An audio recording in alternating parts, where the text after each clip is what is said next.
স্বার্থ আর প্রয়োজন দুটো কি এক জিনিস? না, কখনোই দুটো এক জিনিস না। দুটোর পথ দুই দিকে। আমরা যদি এটাকে খুব ভালো করে লক্ষ্য করি, আমরা দেখতে পারবো যে আমাদের জীবনের কিছু চাহিদা আছে। জৈবিক চাহিদা বলেন, সামাজিক চাহিদা বলেন, সম্পূর্ণ যে চাহিদাগুলো আছে এই চাহিদাগুলো পূরণ করার জন্য আমাদের প্রয়োজন হয়। সেজন্য আমরা কায়িক পরিশ্রম করি, অনেকে বিজনেস করি, অনেকে চাকরি করি, এক একজন এক একটা কাজ করি।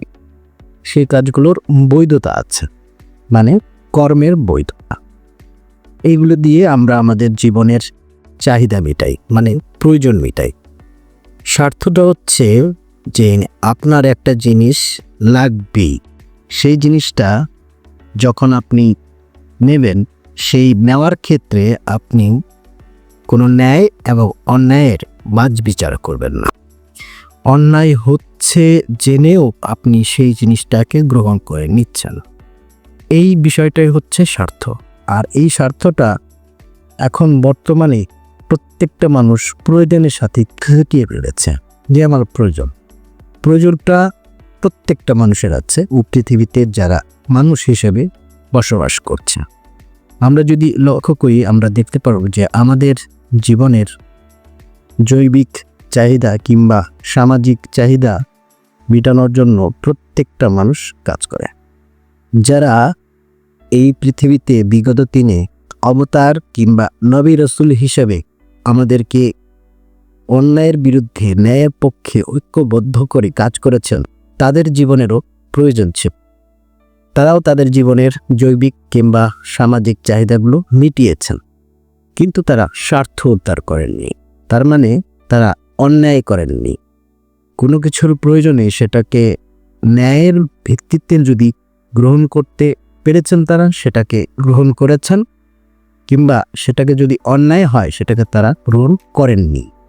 আমরা প্রত্যেকটা নবী রাসূল অথবা অবতারদের জীবনীগুলো যদি লক্ষ্য করি, আমরা দেখতে পারবো যে তারা তাদের জীবনের চাহিদাগুলো, তারা প্রয়োজনগুলো তারা মিটিয়েছেন।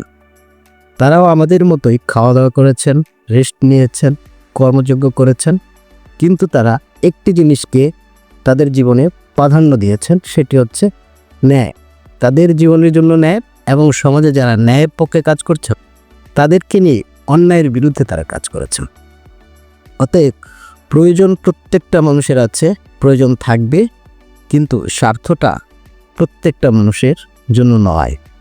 অতএব স্বার্থটাকে যারা গ্রহণ করে নেয় তারাই হয় স্বার্থবাজ। এবং তাদেরকে আমরা সমাজে দেখে থাকি যে প্রত্যেকটা মানুষ এই স্বার্থবাজের ক্যারেক্টারকে গ্রহণ করে না, কিন্তু প্রত্যেকটা মানুষ প্রয়োজনটাকে মেটায়। অতএব আমি বোঝানোর চেষ্টা করতেছি, স্বার্থটা হচ্ছে একটা জিনিস আর প্রয়োজনটা হচ্ছে আরেকটা জিনিস। দুটোর পথ দুই দিকে। ধন্যবাদ, ভালো থাকবেন। আশা করি পরবর্তী ভিডিওতে দেখা হবে ইনশাআল্লাহ।